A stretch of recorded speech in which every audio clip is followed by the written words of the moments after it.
Bapak, Ibu, dan Suster. Bagaimana kabarnya? Aku diberkati, semua diberkati. Masih semangat ya Bapak Ibu ya, meskipun masih pagi ya. Baik. Nah, pada pagi hari ini kita akan berkumpul di sini untuk mendapatkan penjelasan praktik baik bersama kita, yaitu calon penggerak angkatan 11. Sebelumnya kita akan memulai dengan doa pembuka yang akan dipimpin oleh Ibu Lili. Kepada Bu Lili kami persilakan. Baik, Suster, Bapak dan Ibu, marilah kita awali kegiatan kita di pagi hari ini dengan berdoa. Kita siapkan hati kita.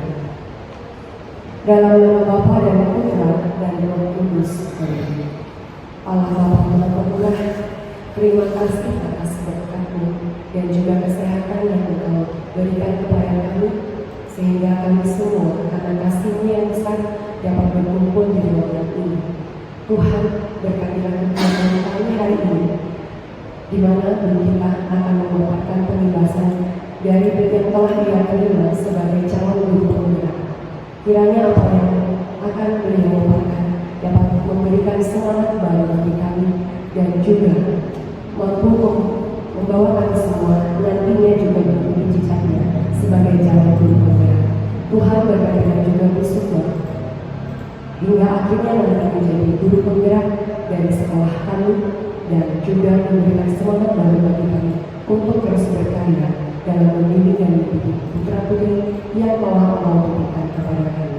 Semua ini kami serahkan ke dalam tangan kasih-Mu, berkatilah agar berjalan dengan lancar. Dimuliakanlah nama-Mu Tuhan, kini dan sepanjang masa. Amin. Dalam nama Bapa dan Putra dan Roh Kudus. Amin. Terima kasih Bu Lili atas doa pembukaannya.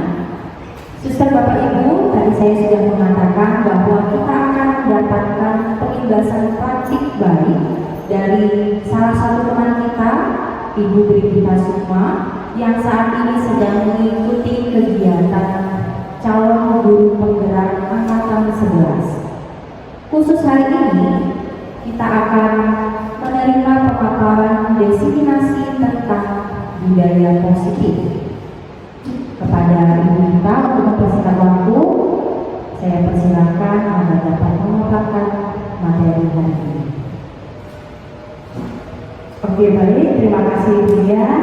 Tadi sudah dibuka dengan Ibu ya, saya buka juga. Selamat pagi Bapak Ibu, Suster. Selamat pagi. Bagaimana kabarnya? Aku diberkati, semua diberkati.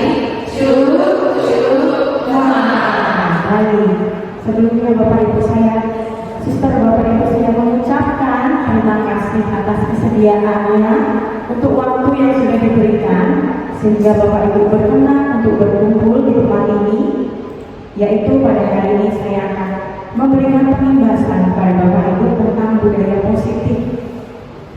Jadi saya mengikuti kegiatan CGP.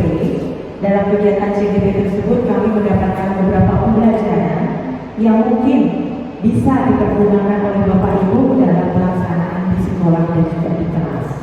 Oke Bapak Ibu sudah siap? Siap? Oke.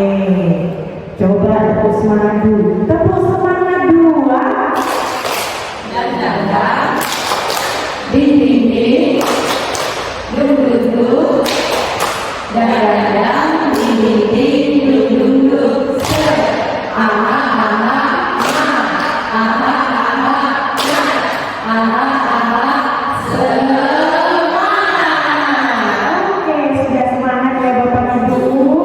Baik, bisa dilanjut ya. Nah, sebelumnya Bapak Ibu karena kita belajar tentang budaya positif. Budaya positif itu berasal dari kita bahagia dulu, baru kita bisa menebarkan sesuatu hal yang positif, baik itu kepada sesama, rekan kerja ataupun kepada anak-anak. Nah, baik Bapak Ibu, saya mengajak Bapak Ibu untuk saling senyum.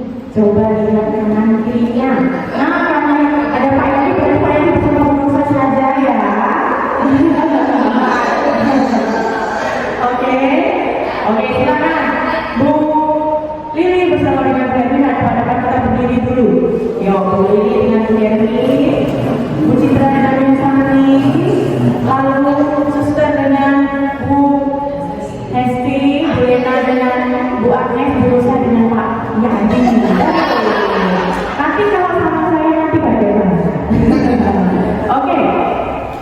Oke, Bu Agnes bersama dengan Ibu Zia nanti bisa. Oh, boleh nak.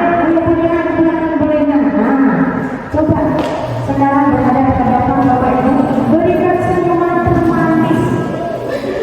Senyum Pak Yadin.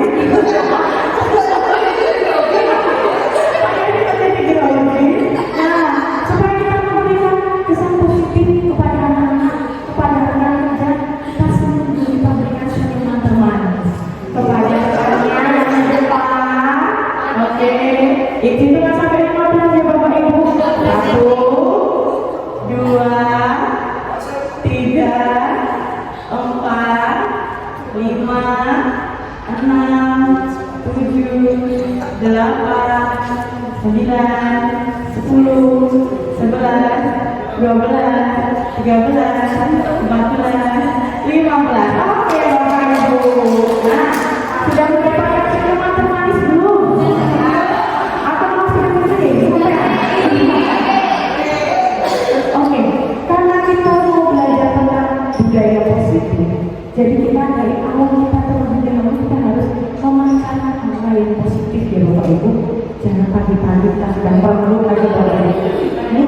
Nah, pusing atau masih ada banyak kegiatan pusing, tapi kepada anak-anak atau kita harus memberikan senyuman termanis supaya kita bisa memiliki hal yang positif. Oke, baik. Selanjutnya, nah, Bapak Ibu, seorang guru yang baik harus memiliki kemampuan dalam mewujudkan budaya positif di sekolah. Budaya positif tersebut dapat dijalankan dengan menerapkan konsep-konsep inti. Nah, ada beberapa Bapak Ibu. Yang pertama yaitu disiplin positif. Yang kedua itu motivasi perilaku manusia. Yang ketiga kreativitas sekolah atau kelas. Yang keempat kebutuhan dasar manusia. Yang kelima positif kontrol restitusi. Dan yang terakhir adalah segitiga restitusi. Mungkin dari Bapak Ibu ada bahasa yang belum Bapak Ibu kenal, ada? Atau semuanya sudah ada yang kenal?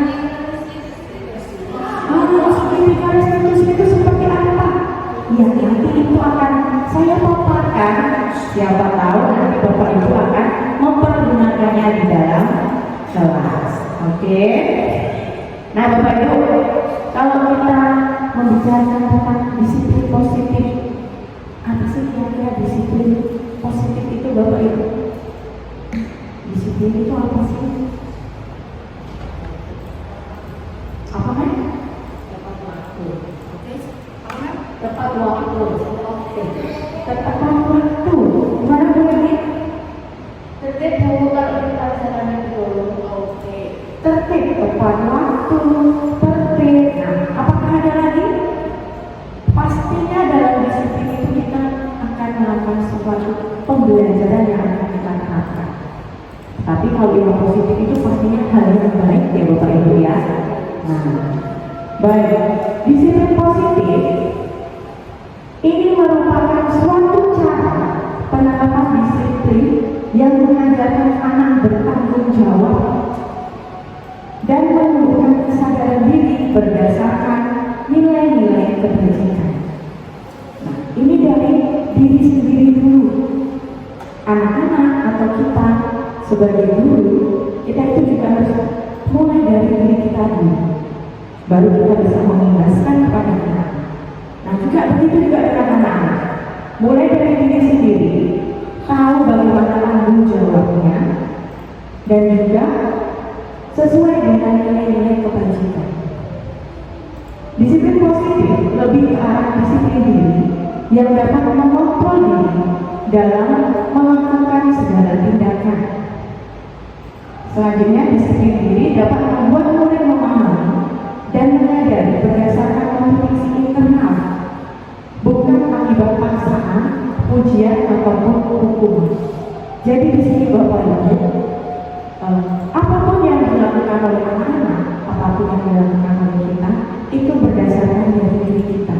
Kita tahu tanggung jawab kita, anak-anak tahu tanggung jawab kita. Nah, itu berdasar dari intrinsik dari diri kita sendiri, bukan karena takut kena hukuman, pujian dan juga bukan karena paksaan.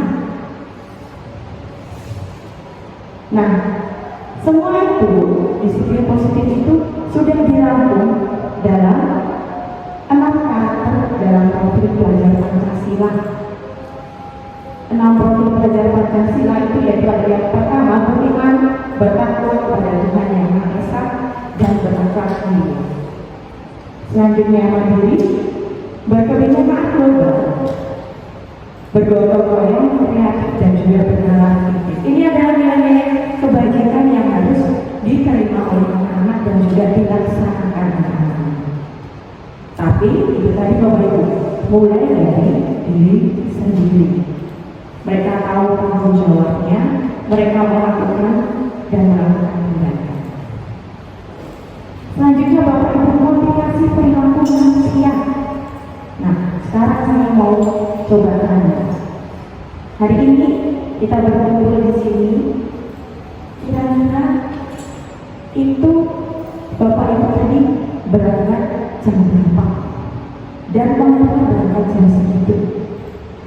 Kita mulai dari jam 8 ya Bapak Ibu ya. Oke, siapa yang mau mencoba? Oke, Bu Yasmin, silakan.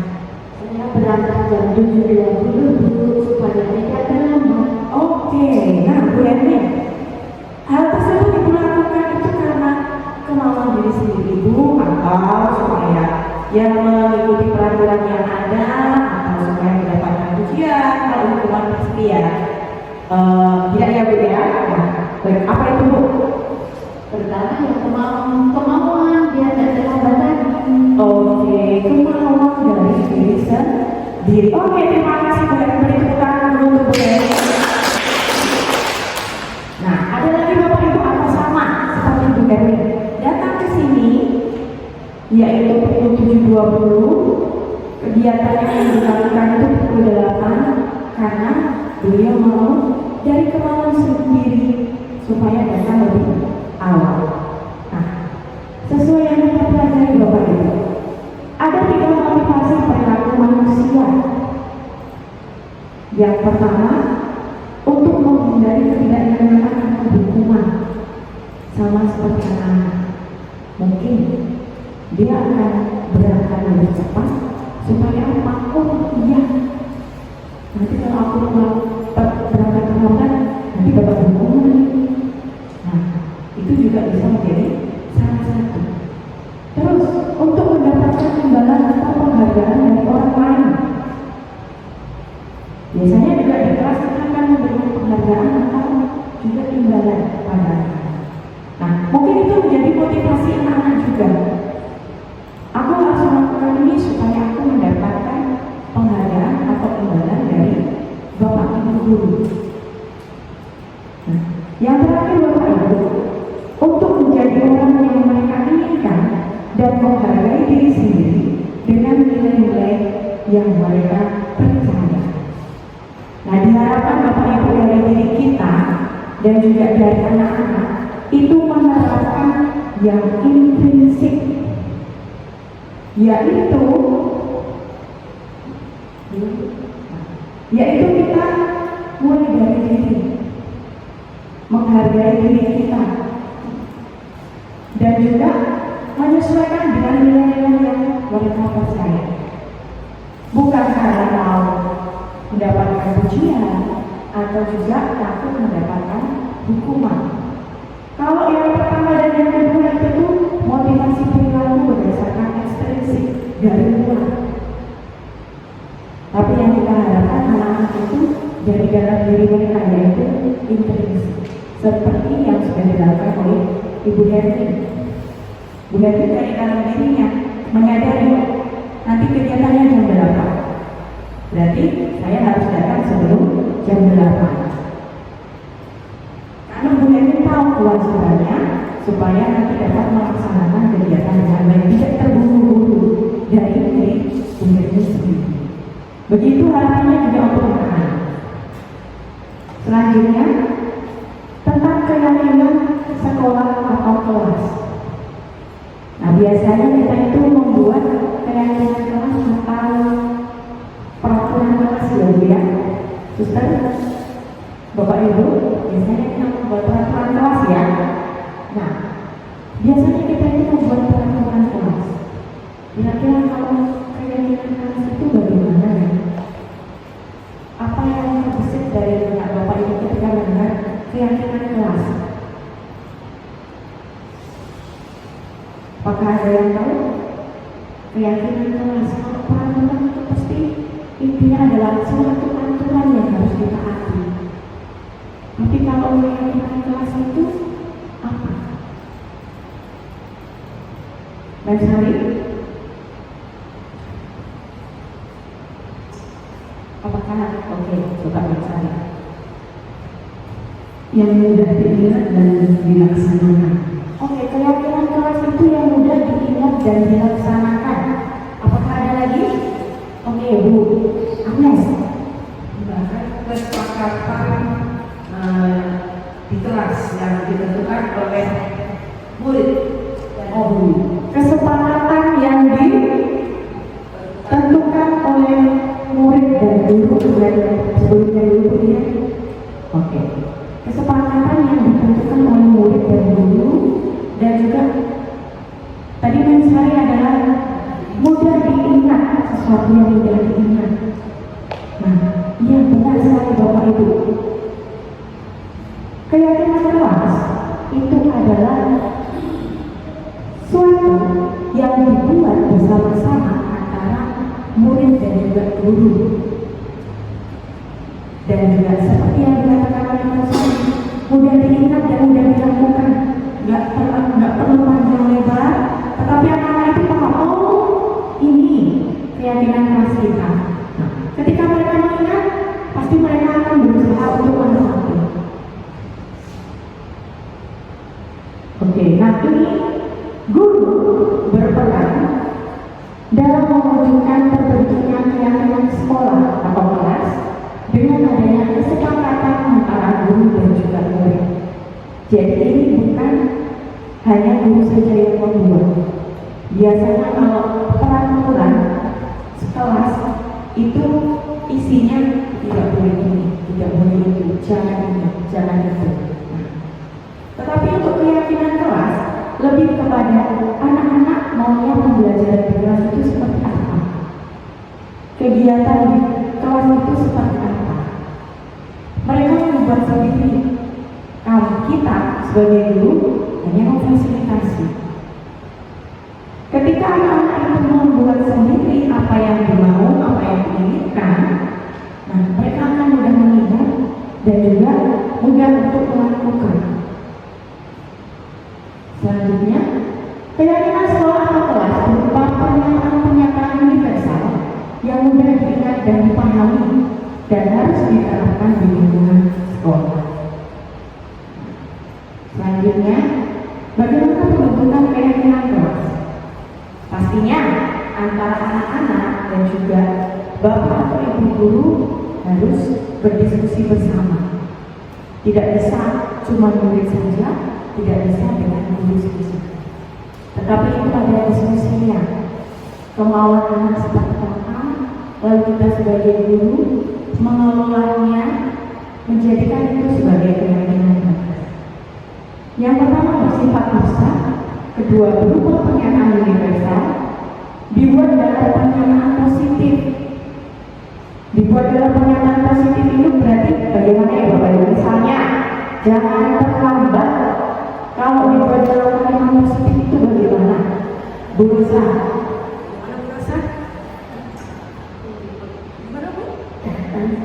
Oke. Datang tepat waktu. Tidak menggunakan kata jangan.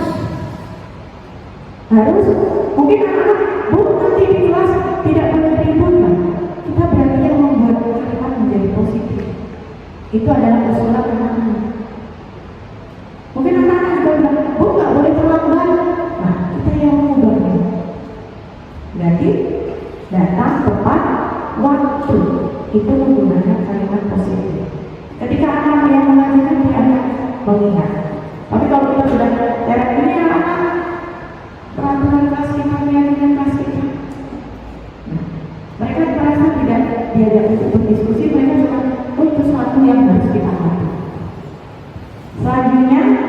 Sedikit saja agar mudah diingat, apalagi kita mengajar sekolah dasar ya Bapak Ibu. Nah, sedikit tetapi mudah diingat oleh mereka.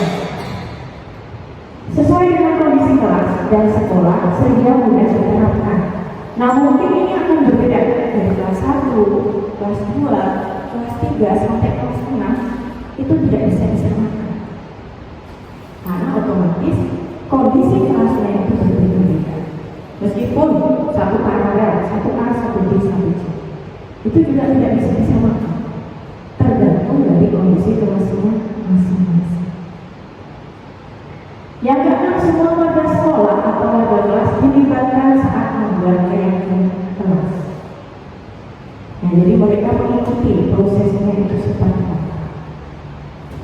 Nah, ini adalah contoh keyakinan kelas Bapak Ibu. Ingat menggunakan kalimat positif dan tidak terlalu panjang. Nah, contohnya bekerja sama menjaga kebersihan kelas. Terus saling peduli, menghargai dan membantu satu dengan yang lain. Itu kalau sudah saling peduli itu berarti pukul-pukulan itu intinya tidak boleh. Atau mencuri temannya itu juga tidak boleh. Berarti intinya harus saling peduli, menggunakan kalimat positif. Oke, lanjut kemudian. Nah, Bapak Ibu, sebelum kita lanjut ke sisi berikutnya, kita berdiri dulu supaya Bapak Ibu tidak mendengarkan saya terus. Kita coba untuk lihat dulu ya Bapak Ibu ya.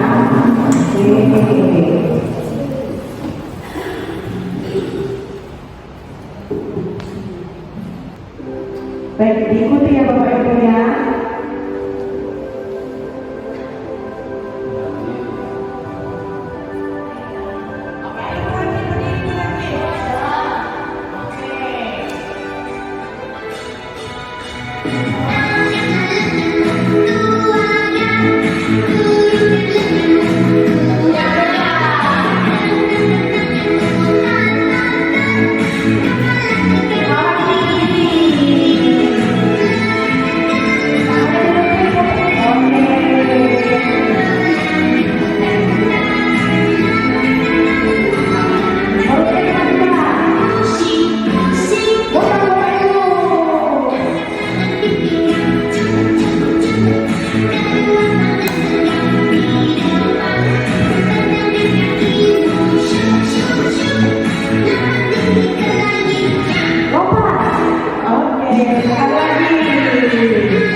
Bapak Ibu, saya punya sesuatu SBK yang menolak pikiran. Nah, Bapak Ibu pasti sudah tahu perkalian ya. Tahu ya perkalian ya. Nah, sekarang coba berhadapan lagi Bapak Ibu dengan rekannya tadi Bapak Ibu. Nah, oke. Coba berhadapan, berdiri Bapak Ibu. Ayo berdiri. Nah, selanjutnya Bapak Ibu, kita ada 5 jari, 10 jari, tapi yang kita gunakan 5 dulu. Nah, jadi begini Bapak Ibu, kita berhadapan, lalu hitungan ketiga, Bapak Ibu memberikan jarinya itu terserah mau berapa, mau 2, mau 3, mau 5, mau 4. Nanti itu perkaliannya dengan yang sebelahnya. Nah, coba berdiri dan berdiri, coba 1, 2, 3. Nah, tadi 1 kali 1 hasilnya berapa? 1.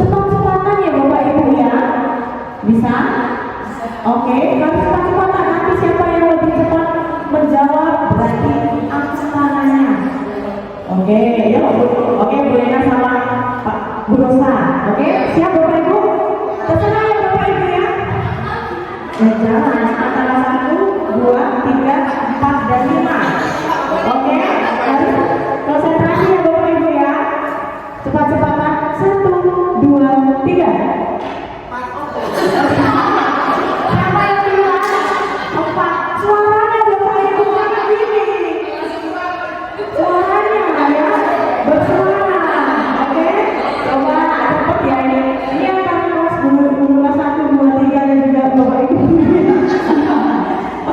Asal mulai ya. Oke, siap. 1, 2, 3.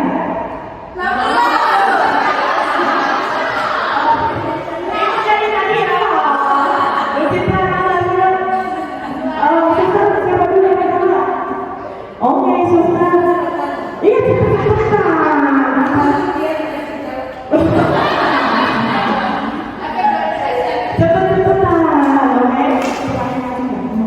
Oke, coba lagi ya. 1, 2, 3. Siapa yang duluan? Siapa yang duluan? Siapa yang duluan? Oke, berarti sini. Bu Citra duluan. Oke, sini. Siapa yang? Bu Esti sini. Oke, ayo. Nah, selanjutnya ini kita adu domba. Gak ada temannya. Sama ya, sama saya. Yuk, juga ada teman ya. Aduh, ini di peraturan ini berubah semua. Oke.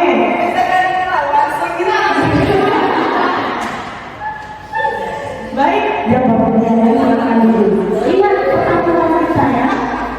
Oke. Oke, siap Bapak Ibu. Siap ya. Oke. 1, 2, 3, 5.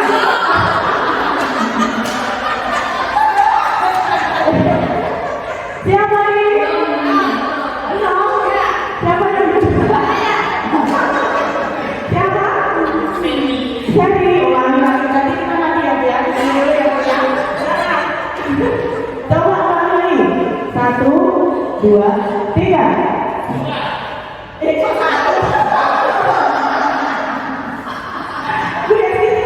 Jadi itu dia ya. Oke. Boleh lagi. Nah, boleh lagi.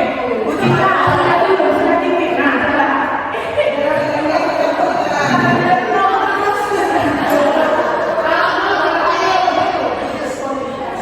Ya, jangan mau ya Bu ya. Supaya perkaliannya bisa itu. Jangan satu. Oke ya. Oke. Siap. 1, 2, 3.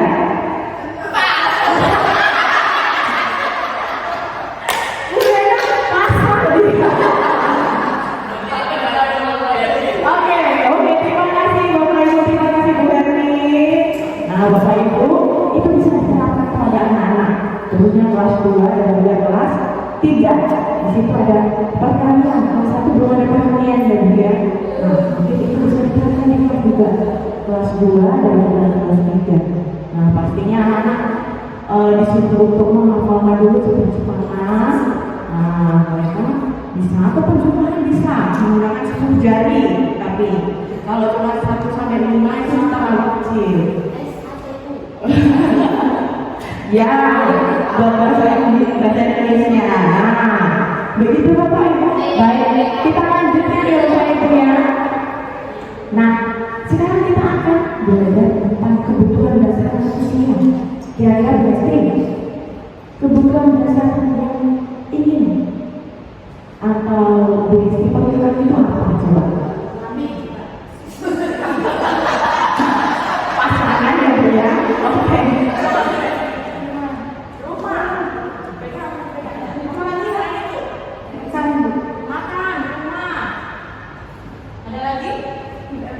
Makan, rumah. Oke, makan, rumah. Coba gini nih. Kira-kira kebutuhan dasar yang boleh apa? Apa? Makan. Apa? Makanan di luar. Baju.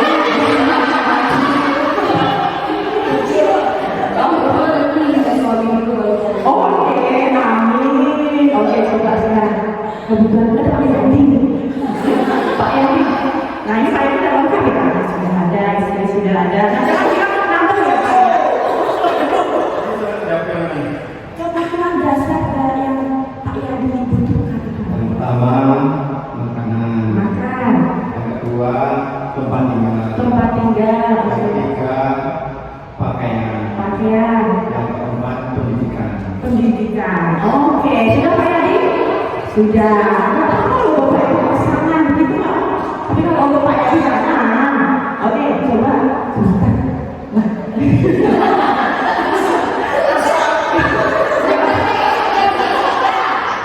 Coba suster. Semuanya sudah ada puji Tuhan. Tapi kira-kira apa itu suster diungkapkan saja, bukan yang diinginkan, tapi apa yang diperlukan untuk manusia, apa yang dibutuhkan kira-kira. Rumahnya banyak, makanan juga banyak,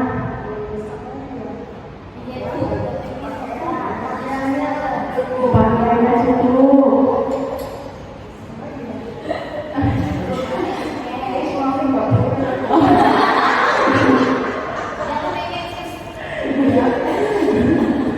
Ada lagi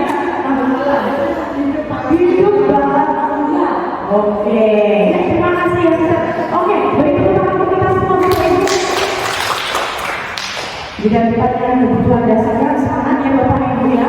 Oke, nah tadi ada makanan, hidup, rumah, kebahagiaan. Nah, butuh kasih sayang nggak sih Bapak Ibu? Butuh kasih sayang nggak? Apa nggak butuh ini? Kok ada yang mengatakan butuh kasih sayang? Oh, ya, sesuatu yang sudah dikatakan tapi iya, benar.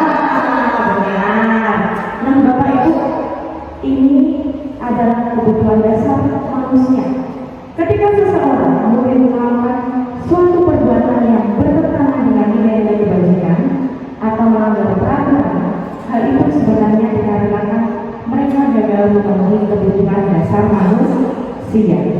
Nah, sama seperti kita juga. Kita akan berusaha untuk memenuhi kebutuhan dasar kita, mau makan, mau minum, kebahagiaan, rumah.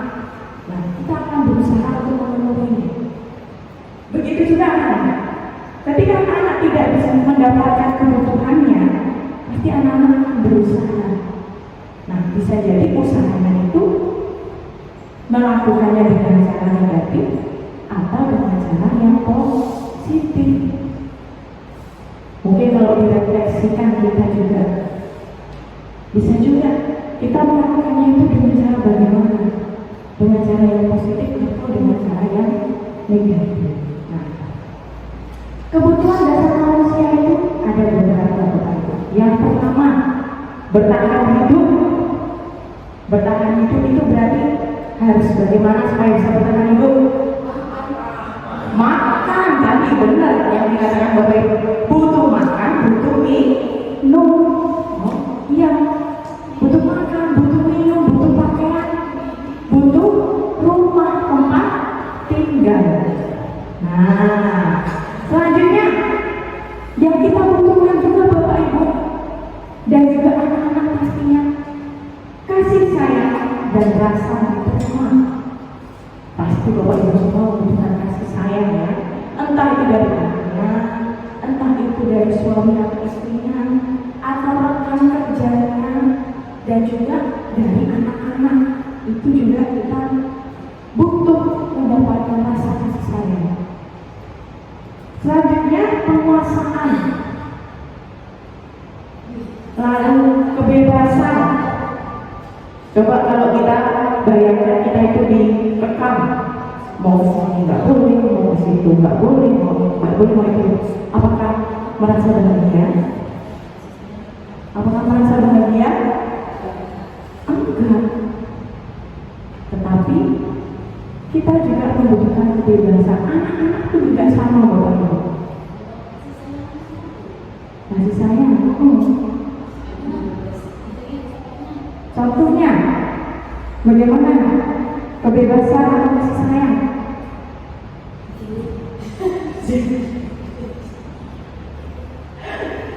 Bukan itu, mungkin itu gurunya ya Bu ya. Oke. Selanjutnya, kesenangan.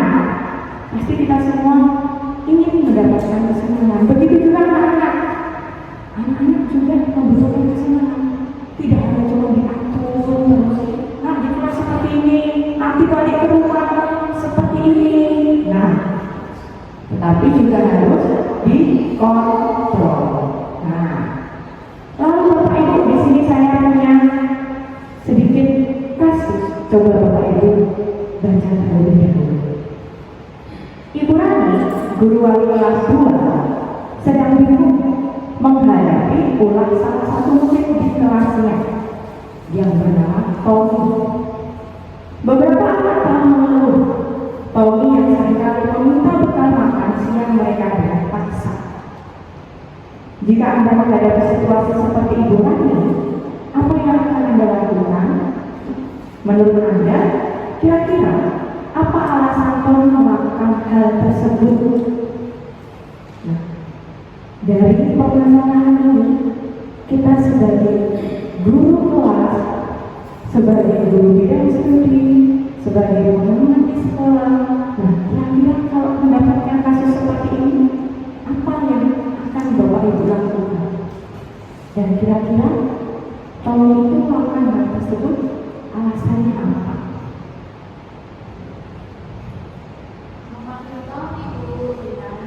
Oke, coba coba Memanggil Tommy Bu, terus ditanya kenapa kok minta terus sama teman-temannya. Oke, mungkin jawaban Tommy banyak ini ya Bu, mungkin begini. ya, mungkin Tuanya mungkin dari orang tuanya tidak pernah mendapatkan makanan itu pernah tapi mungkin jarang ya, sehingga dia penasaran dengan makanan itu. Keduanya mungkin dia lapar dan mungkin dia tipikal suka minta itu. oke, nah, iya, banyak faktor. Nah, baik, ada lagi Bapak Ibu? Kira-kira bagaimana? Bu Citra? Nah, kira-kira Bu Citra sebagai wali kelas 1, bagaimana? Hampir sama kayak ini ya. Oke, sebenarnya ditanya menurut saya alasan kenapa dia mengambil itu mungkin kalau dia kelas atas pengen berpuasa, iya adik-adiknya. Terus kalau misalkan dia sesama teman, dia lapar, kurang perhatian dari orang tua, jadi bekalnya cuma sedikit, jadi dia masih pengen makan lagi. Terus penasaran juga belum pernah makan itu, jadi dia minta gitu. Iya, oke, terima kasih Bu Citra. Nah, benar sekali yang sudah dipaparkan dan juga dijelaskan oleh Bu Herda dan juga Bu Citra. Dari kasus ini ada beberapa faktor atau alasan kenapa Tommy melakukan hal tersebut sesuai dengan kebutuhan kita sebagai manusia. Nah, alasan yang pertama, bisa jadi Tommy melakukan hal tersebut karena dia lapar dan orang tuanya tidak membawakannya bekal makan siang. Nah, kira-kira Bapak Ibu, hal tersebut merupakan kebutuhan dasar apa? Kalau lapar itu berarti kebutuhan dasar apa Bapak Ibu? Kebutuhan dasar apa? Proses bertahan hidup. Kalau dia kelaparan, bisa-bisa pingsan. Nah, itu kebutuhan untuk bertahan hidup, yaitu makanan. Yang kedua, karena dia merasa senang, temannya jadi memperhatikan dia.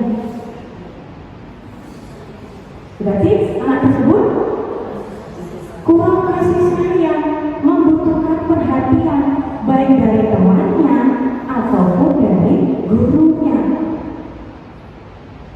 Selanjutnya, alasan yang ketiga, karena temannya jadi takut dengan dia dan menuruti keinginannya. Berarti itu kebutuhan dasar. Ingin berkuasa, ya benar, ingin berkuasa. Menurut dia mungkin teman-teman ini takut Jadi kalau aku ambil, aku minta, pasti mereka akan memberi. Nah, yang keempat, karena dia merasa bosan dengan bekal makanannya yang dibawa, seperti yang dikatakan Bu Hermin, mungkin bekalnya itu saja, tidak berubah-ubah, jadi dia bosan. Nah, berarti itu adalah kebutuhan dasar yang ingin dipenuhi Tommy, yaitu kebebasan. Dia ingin mendapatkan kebebasan makanan yang dia inginkan. Biasanya itu pasti orang tuanya yang menyiapkan. Nah, dia ingin memiliki kebebasan itu, yaitu bisa makan yang dia inginkan, yang dia mau. Lalu alasan yang kelima, karena ia melakukannya karena iseng saja dan ia menikmati ekspresi wajah teman-temannya. Nah, ada ini Bapak Ibu senang jahit dengan temannya. Kalau temannya udah nangis, udah marah, dia senang. Berarti kebutuhan dasar yang dia penuhi itu yang ingin dia dapatkan, yaitu kesenangan. Dia butuh kesenangan. Nah, ada ini yang sudah saya paparkan tadi. Nah, apa sih kira-kira dari isi dari masing-masing? Bertahan hidup itu kebutuhan. Bertahan hidup adalah kebutuhan yang bersifat fisiologis untuk bertahan hidup, misalnya kesehatan, rumah, dan juga makanan. Itu untuk bertahan hidup. Yang kedua, kasih sayang dan rasa diterima. Kebutuhan untuk disayang dan diterima meliputi kebutuhan akan hubungan dan koneksi sosial, kebutuhan untuk memberi dan menerima kasih sayang, dan kebutuhan untuk merasa menjadi bagian dari suatu kelompok. Lalu penguasaan, kebutuhan ini meliputi keinginan untuk dianggap, dihargai, bisa membuat perbedaan, bisa membuat pencapaian kompetensi diakui dan juga dihormati. Lalu kebebasan, kebutuhan untuk bebas adalah kebutuhan akan kemandirian, otonomi, memiliki pilihan dan mampu mengendalikan arah hidup seseorang. Dan yang terakhir yaitu kesenangan. Kebutuhan akan kesenangan adalah kebutuhan untuk mencari kesenangan, bermain dan tertawa. Nah, itu adalah kebutuhan dasar yang ingin diperoleh oleh manusia dan juga pastinya anak-anak. Oke, baik Bapak Ibu. Nah, pastinya anak-anak melakukan suatu kesalahan, entah itu berantem, entah itu mencuri temannya, entah itu mengambil makanan dari temannya, itu mereka pasti untuk memenuhi kebutuhan yang mereka belum dapatkan, dan itu akan menjadi suatu masalah di kelas. Pastinya ada anak yang mengadu, "Bu, makananku diambil, Bu, aku dipukul, atau Bu, aku dimintai uangnya." Nah, itu Bapak Ibu, kita bisa menyelesaikannya dengan restitusi. Apa itu restitusi? Restitusi adalah proses menciptakan kondisi bagi siswa di sekolah untuk memperbaiki kesalahan mereka sehingga dapat kembali pada kelompok mereka dengan karakter yang lebih kuat. Untuk caranya pasti bermacam-macam ya Bapak Ibu. Selanjutnya kita lihat posisi kontrol restitusi.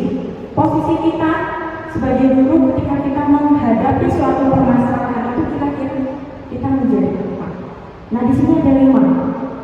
Guru sebagai penghukum, guru sebagai pembuat merasa bersalah, guru sebagai teman, guru sebagai pemantau, dan guru sebagai manajer. Kira-kira biasanya kita menggunakan yang mana Bapak Ibu? Dari kelima tersebut atau tergantung dari kondisi.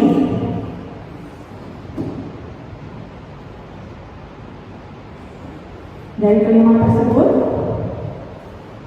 kira-kira apa Bapak Ibu?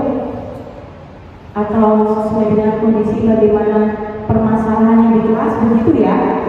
Nah, iya, semuanya bisa kita gunakan tergantung dari kondisi kelas dan juga kondisi permasalahan. Tapi Bapak Ibu, Ya. Nah, penghukum, seorang penghukum bisa menggunakan hukuman fisik maupun verbal. Verbal itu dengan perkataan, kalau fisik itu menggunakan fisik badan. Membuat merasa bersalah. Membuat merasa bersalah pada posisi ini biasanya guru akan bersuara lebih lembut. Kalau penghukum biasanya kita menggunakan suara nada lebih tinggi. Tapi kalau membuat merasa bersalah, kita menggunakan suara yang lebih lembut. Ayo anak. Selanjutnya teman. Guru pada posisi ini tidak akan menyakiti murid, namun akan tetap berupaya mengontrol murid melalui persuasi. Jadi bertanggung jawab, jadi temannya, bisa mendengarkan. Lalu posisi pemantau. Posisi pemantau berdasarkan pada peraturan-peraturan dan konsekuensi dengan menggunakan sanksi konsekuensi. Kita dapat memisahkan hukuman pribadi kita dengan murid sebagai seorang yang menjalankan posisi pemantau. Kalau posisi pemantau itu biasanya anak-anak itu diberikan pertanyaan, kenapa kamu melakukan ini? Alasannya apa? Lebih ke pertanyaan-pertanyaan kepada anak-anak. Lalu yang terakhir yaitu manajer. Di antara 5 posisi kontrol tersebut, sebaiknya seorang guru menggunakan posisi kontrol sebagai manajer. Alasannya apa? Selain itu, posisi manajer mengacu pada restitusi yang dapat menjadikan murid sebagai manajer bagi dirinya sendiri, sehingga dapat tercipta identitas positif pada diri murid. Nah, ini Bapak Ibu, guru misalnya itu yang hukuman itu biasanya menghardik, menanya, menyakiti, menyindir. Kalau pembuat merasa bersalah itu mengatakan seharusnya, atau juga bisa ibu kecewa. Kalau teman itu membuat alasan-alasan untuk murid, pemantau mengukur dan tidak menghitung kesalahannya itu apa. Manajer mengajukan pertanyaan-pertanyaan. Kemudian, nah, di sini kita bisa menyelesaikan permasalahan tersebut dengan segitiga restitusi. Segitiga restitusi itu penyelesaian suatu masalah. Nanti kemudian, nah tahapannya yaitu menstabilkan identitas validasi, tindakan yang salah, dan juga keyakinan, menanyakan keyakinan. Lalu, nah menstabilkan identitas itu dilakukan berdasarkan prinsip bahwa membuat kesalahan adalah bagian dari proses pembelajaran yang nantinya akan menggeser identitas gagal ke arah identitas sukses. Nah, kata-kata yang bisa digunakan Bapak Ibu, berbuat salah itu hal yang manusiawi, tidak ada manusia yang sempurna, dan juga kita mencari solusi, bukan untuk menyalahkan. Oke, selanjutnya validasi tindakan yang salah dilakukan berdasarkan prinsip bahwa setiap perilaku berupaya memenuhi suatu kebutuhan tertentu. Nah, ini bisa menanyakan dengan pasti, kamu pasti punya alasan mengapa melakukannya. Menanyakan alasan-alasan apa yang penting bagi kamu. Nah, selanjutnya menanyakan keyakinan. Menanyakan keyakinan dilakukan dengan memberikan pertanyaan-pertanyaan bermakna kepada murid atau anak untuk memunculkan motivasi secara intrinsik sehingga mampu menaikkan keyakinan dengan tindakan yang salah. Nah, di sini ada beberapa pertanyaan yang bisa diajukan. Apa kira yang kita percaya di sekolah sesuai dengan keyakinan kelas yang sudah kita buat? Nilai-nilai apa yang telah kita sepakati? Kelas yang ideal itu seperti apa? Kamu ingin jadi anak seperti apa? Oke, selanjutnya, baik Bapak Ibu, itu yang bisa saya paparkan. Di sini ada tagline salam guru penggerak, semoga tergerak, lekas bergerak dan mari menggerakkan. Nah, dari materi yang saya berikan itu berkesinambungan dari disiplin positif, apa yang harus dilakukan oleh diri mereka, lalu juga tentang kebutuhan dasar manusia, motivasi yang dimiliki oleh anak-anak, dan juga bagaimana kita menyelesaikan permasalahan-permasalahan yang ada. Pastinya kita harus melihat dulu alasannya itu apa, dan juga kebutuhan dasar yang ingin dipenuhi itu apa. Baik, begitu Bapak Ibu, terima kasih untuk waktunya. Selanjutnya saya kembalikan kepada Ibu Dia.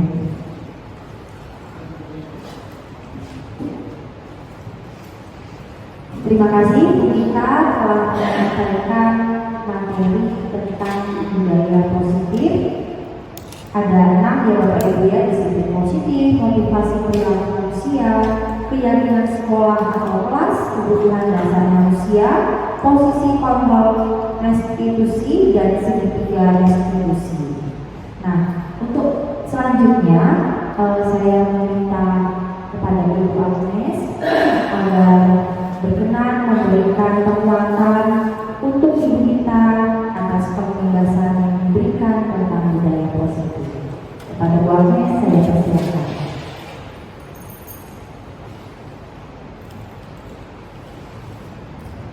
Terima kasih Bu Dia atas waktunya. Selamat pagi Bapak Ibu semua.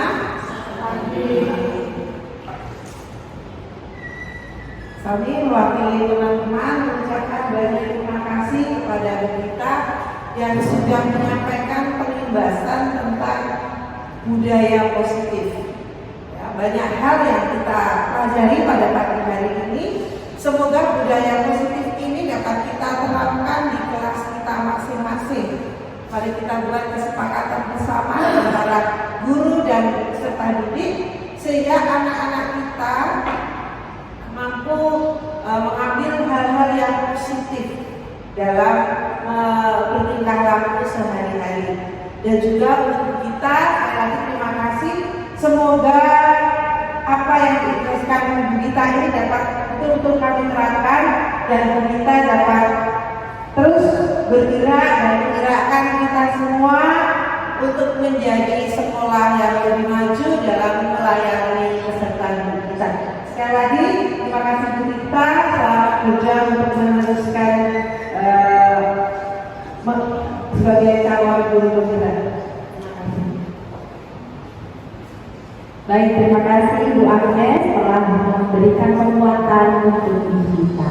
Nah Bapak Ibu, terima kasih atas ketersediaan dan waktunya Bapak Ibu telah mendengar pemaparan dari Ibu kita.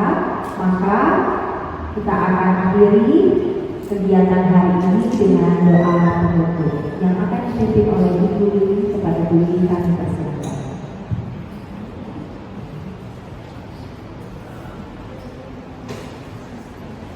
Dan selamat pagi saudara Bapak Ibu. Kita akan menutup kegiatan kita hari ini dengan berdoa. Dalam nama Bapa dan Putra dan Roh Kudus. Amin. Tuhan yang Maha Pengasih, kembali kami menghadap kepada-Mu. Terima kasih atas penyertaan-Mu dalam kegiatan kami hari ini. Kegiatan dapat berjalan dengan lancar. Kiranya Tuhan apa yang telah disampaikan oleh Ibu kita dapat kami jelaskan kepada murid-murid yang ada di sekolah kami. Dan kiranya Engkau selalu memberkati Ibu kita agar terus mengajar kami terus bergerak dalam menjalankan budaya positif di sekolah kami. Kini kami akan pulang ke rumah kami masing-masing. Lindungilah kami dalam perjalanan hingga sampai di rumah dengan selamat. Dimuliakanlah nama Tuhan kini dan sepanjang masa. Santo Paulus Borromeus, doakanlah kami. Bunda Elizabeth, doakanlah kami. Maria Bintang Samudra, doakanlah kami. Amin. Dalam nama Bapa dan Putra dan Roh Kudus. Amin. Terima kasih Bu Diri. Terima kasih Bapak Ibu.